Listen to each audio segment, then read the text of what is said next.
Hello बच्चों, आज हम लेकर आए वीडियो नंबर 5 चैप्टर सॉल्यूशन की। अभी तक हमने 3 कंसंट्रेशन टर्म्स पढ़ ली बेटा। एक पढ़ी थी मास परसेंटेज, एक पढ़ी थी वॉल्यूम बाय वॉल्यूम परसेंटेज, एक पढ़ी थी बेटा weight by volume percentage. Now अब अगला टॉपिक हम लेकर आ रहे हैं parts per million, ppm. Ppm जो बेटा एक कंसंट्रेशन टर्म्स है वो कहाँ यूज होती है, पहली बात तो समझ लेंगे भाई यूज कहाँ होती है। तो आप जनरली देखेंगे कि कोई भी कंसंट्रेशन ऑफ पॉल्यूटेंट है कि पॉल्यूटेंट जैसे हमने लिया पानी एक लिया, पानी में देखा कि कितने पॉल्यूटेंट है, कितना दूषित है, तो उसको छोटी छोटी ट्रेसेस ऑफ क्वांटिटीज को मेजर करने के लिए इस यूनिट की जरूरत पड़ती है, that is known as parts per million.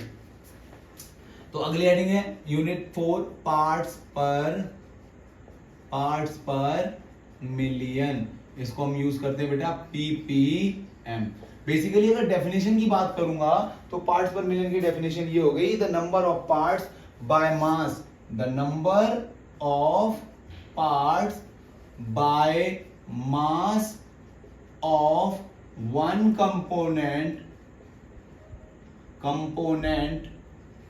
to the millions parts per million parts by mass of solution is known as parts per million। मतलब बात सिंपल सी ऐसी समझें कि अगर हम छोटी बात कर रहे हैं तो कितने number of parts of dissolve impurity in a water, अगर हम बात करें भाई इम्प्योरिटी इन वाटर है तो कितनी number of impurity 1 million parts में डिसॉल्व है, that is known as parts per million. तो अगर मैं बात करूं पीपीएम, तो पीपीएम की बात करेंगे the number of parts of component, number of parts of component upon total number of parts of all the component। अब बात आती है बेटा पीपीएम, तो आपको इसको समझना है तो पीपीएम मतलब पर मिलियन। तो 1 मिलियन बराबर 1 मिलियन बराबर 10 लाख होते हैं बेटा, क्या 10 की पावर 6 उसको लिखोगे तो 1 2 3 4 और 5 6 इकाई दहाई सैकड़ा हजार 10,000 लाख, यानी कि 10 लाख लगभग 10 लाख होते हैं। 1 million is equal to 10 lakh. ऐसे ही एक यूनिट होती है 1 बिलियन, तो 1 बिलियन इज इक्वल टू 10 की पावर 9। बट यहां पर बात आ रही है पार्ट्स पर मिलियन, जो अब परसेंटेज लगा दे तो 100 लिखते थे, अब यहां पर लिखेंगे 10 की पावर 6, 10 की power 6। This is the formula of parts per million. How it is the ratios of the number of component dissolve in a total number of parts of the solution, और total number of parts of all the component is known as PPM. Clear बेटा?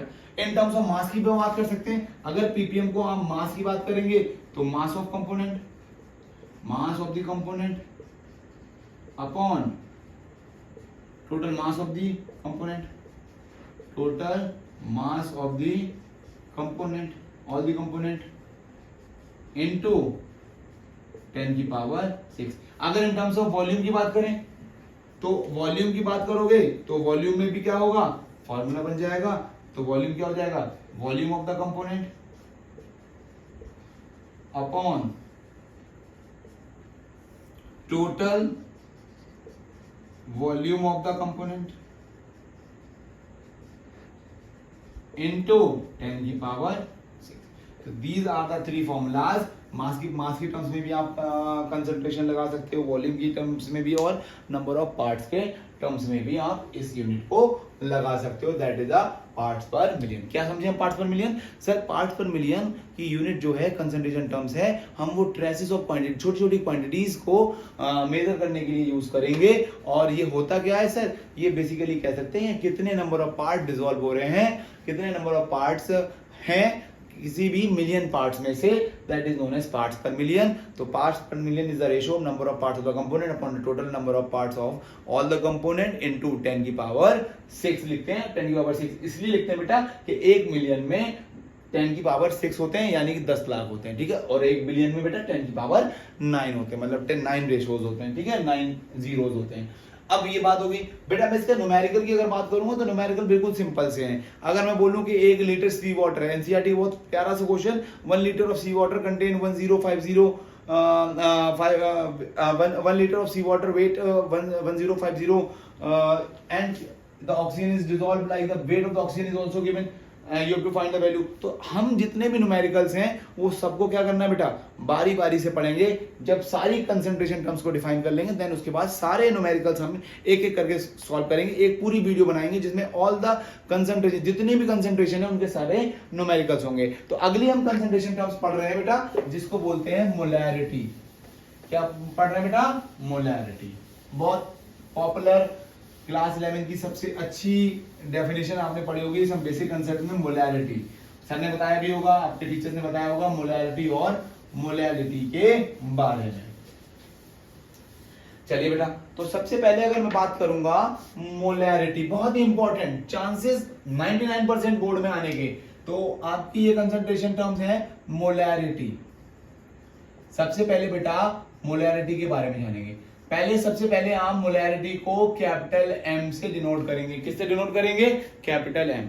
Molarity क्या कहती है? Generally एक definition है, the number of moles of solute, the number of moles of solute dissolve in 1 litre of solution. 1 litre of solution में कितने number of moles solute के dissolve हो रहे हैं, that is known as molarity. तो definition लिखेंगे बेटा, the number of moles of solute dissolve in 1 liter of solution is known as molarity। क्या बोलेंगे बेटा उसको? मोलैरिटी। सपोज मोलैरिटी, सपोज लिखें मोलैरिटी, फॉर्मूला लिखते हैं, molarity is equals to, molarity capital M से डिनोट कर रहे हैं, number of moles of solute upon volume of solution in litre. जो भी आप लेंगे सॉल्यूशन, वॉल्यूम ऑफ सॉल्यूशन लेंगे, वो हमेशा किस में लेंगे बेटा? लीटर के अंदर लेंगे। ठीक है, इसके अंदर हमेशा लीटर के अंदर लेंगे। अब बेटा बहुत सारे बच्चे हैं जिन्होंने 11th को ध्यान नहीं दिया और 11th में मोल कॉन्सेप्ट नहीं पढ़ा, तो सर ये नंबर ऑफ मोल्स कैसे निकालेंगे? तो नंबर ऑफ मोल्स निकालने का जो फॉर्मूला है बेटा वो आप मैं बताता हूं। तो number of moles is equals to given mass by molar मास।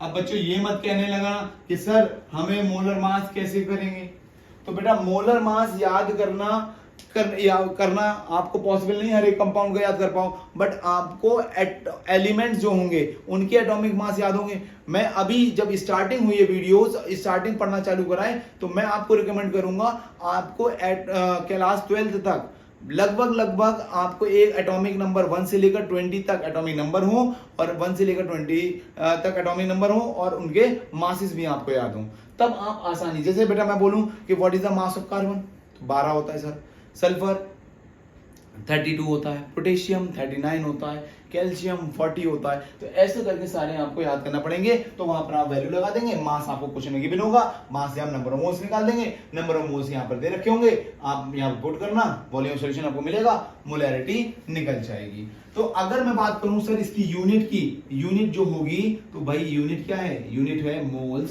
पर लीटर, या इसको हम कैपिटल एम से भी डिनोट करते हैं। तो unit is moles per litre और capital M.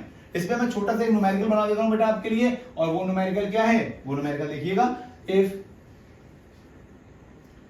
if 16 gram of methane is dissolved in 1 liter of solution, calculate the molarity of the solution। अभी मैं न्यूमेरिकल उस टाइप के नहीं करा रहा हूं, बस न्यूमेरिकल इसलिए करा रहा हूं कि आपको पता चल जाए, फॉर्मूला लगाना आ जाए। तो मोलैरिटी की बात करेंगे तो मोलैरिटी का फॉर्मूला लिखेंगे पहले, molarity is equals to number of moles of solute upon volume of solution in litre. बेटा सबसे पहले जब भी न्यूमेरिकल दे रखा होगा आप बोर्ड में जाकर सबसे पहले गिवन लिखना सीखेंगे। कैसे लिखेंगे बेटा? बिल्कुल क्वेश्चंस को बड़ा आराम से पढ़ना है। यहां कह रहा है 16 ग्राम ऑफ मीथेन, मतलब अगर मैं बात करूंगा मास ऑफ मीथेन कितना दे रखा बेटा? आप बोलेंगे सर 16 ग्राम। तो भाई अब मोल्स का है, मोल्स का फॉर्मूला क्या है? गिवन मास, मास तो गिवन है, बट मोलर मास कैसे निकलेगा? तो मोलर मास निकालने का तरीका है, देखो बेटा, मोलर मास ऑफ मीथेन। अब बेटा देखो मीथेन का फॉर्मूला देखो, मीथेन कितना है? कार्बन है, कार्बन कितने हैं? एक, तो 1। कार्बन का मास कितना होता है? 12। सर बहुत बढ़िया, एक कार्बन था, एक कार्बन की उसके मास से मल्टीप्लाई करती। हाइड्रोजन कितने हैं बेटा? हाइड्रोजन देखोगे 4 है तो 4, और हाइड्रोजन का मास होता है 1, तो 1 इंटू 12 12, और 4 इंटू 1 बेटा 4, मल्टीप्लाई कर जोड़ेंगे इसे तो दैट इज 16, तो molar mass will be 16। Clear है बेटा? अब ऐसे मोलर मास निकाल दिया तो सर, अरे सर मास भी पता चल गया, मोलर मास भी पता चल गया, तो बेटा क्या होगा? नंबर ऑफ मोल्स भी पता चल गए। क्या होता है? Given mass by molar mass. Given mass कितना है? 16, मोलर मास कितना है? 16, आंसर विल बी 1। कितने मोल्स आ गए? 1। बहुत ही बढ़िया सर, 1 आ गए तो डायरेक्टली मोलैरिटी का फॉर्मूला, वॉल्यूम को मुझे दे रखा है 1 लीटर, तो वॉल्यूम क्या क्वेश्चन में गिवन है? Volume is equal to 1 litre, तो we have to apply the formula molarity is equal to number of moles upon volume of solution in litre, that is number moles कितने? 1, और volume कितना दे रखा है बेटा? 1, तो आंसर विल बी 1 मोल, यहाँ पे यूनिट मोल है, लीटर में 1 मोल पर लीटर या 1 मोलर। क्लियर है बेटा? This is your answer. तो इसी तरीके के क्वेश्चंस को हम आपको आगे सारे न्यूमेरिकल्स बिल्कुल एक एक करके बहुत अच्छी तरीके से समझाएंगे। तो अभी तक हमने 5 concentration terms, that is mass percentage, volume by volume percentage, weight by volume percentage, ppm and molarity, ये 5 को करा है, और इस पर आप मार्क कीजिएगा important for your board exam point of view. ठीक है बेटा? थैंक यू बेटा। अगली वीडियो में हम लेकर आएंगे molarity, mole fraction. Thank you बेटा। Okay, bye bye.